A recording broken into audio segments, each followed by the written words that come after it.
What is up guys, Tanit this side. So in this video, I'm going to show you how to change the speed in Clipchamp. So first off, head over to Google or any browser and then in the search bar type in Clipchamp.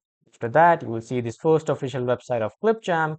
Click on this and after that, click on try for free and then you will be redirected to the homepage of Clipchamp.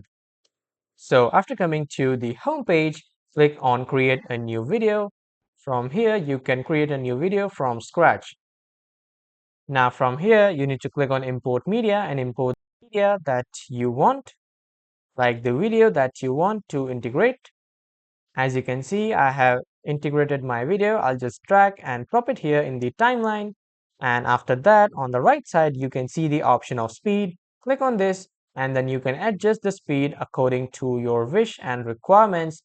You can set the maximum speed to 16x and the minimum speed to 0.1x. And the normal speed is 1x, that is preset. So this is how you can change the speed in Clipchamp. That was all for this video everyone. Thank you for watching.